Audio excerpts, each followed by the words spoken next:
கோதுமை மாவை பிசைஞ்சு வச்சுருக்கேன் ஸ்டஃப்டு சப்பாத்தி செய்கிறதுக்கு. 2 டம்ளர் கோதுமை மாவு பிசைஞ்சு வச்சுருக்கேன். 2 கேரட் துருவி வச்சுருக்கிறேன். ஒரு கரண்டி குழம்பு கரண்டியில் ஒரு கரண்டி பச்சை பட்டாணி 3 மணி நேரம் ஊற வச்சு வேக வச்சு எடுத்து வச்சுருக்கிறேன். சீஸ் வாங்கியிருக்கிறேன். இதை வச்சு ஸ்டஃப்டு சப்பாத்தி இன்னும் இருக்குது. சீஸு இதையும் வச்சு ஸ்டஃப்டு சப்பாத்தி செய்ய போகிறேன். பச்சை பட்டாணியை குறன்னு 1-2 மசித்து வச்சுக்கணும். நெய் போட்டு ஆஃப் பாயிலில் கேரட்டை வதக்கிக்கணும்.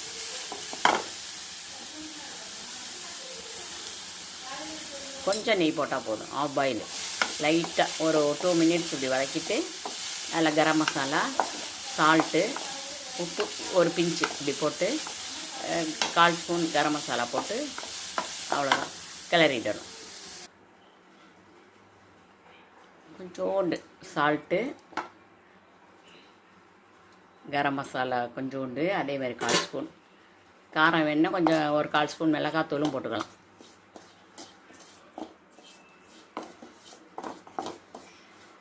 ஆஃப் பாயிலில் வதக்கிக்கணும்.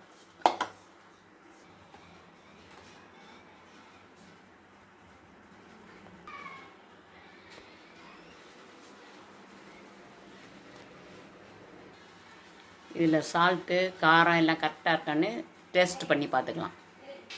கரெக்டாக இருக்குது. கொஞ்சம் உப்பு, கொஞ்சம் மிளகாத்தூள், கொஞ்சம் கரம் மசாலா எல்லாம் போட்டு கலந்து வச்சுருக்கிறேன். டேஸ்ட்டாக இருக்குது. சப்பாத்தியை தேய்ச்சிட்டு அது மேலே சீஸ் க்யூப்ஸை வந்து தேய்க்கணும்.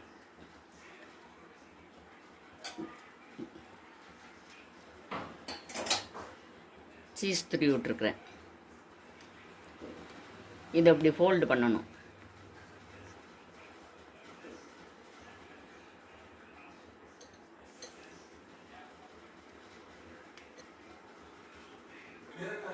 என் பேரம்பேத்திங்களுக்காண்டி ஸ்டஃப்டு சப்பாத்தி கேட்டுச்சிங்கன்னு செஞ்சுக்கிட்டு இருக்கிறேன்.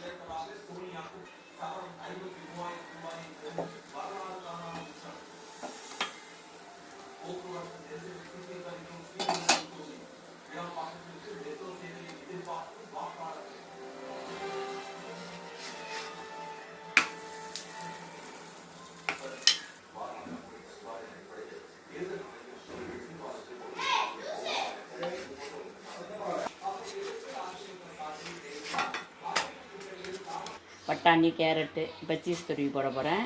சின்ன அளவாக தேய்ச்சிக்கணும், அப்போ தான் நல்லா வருது.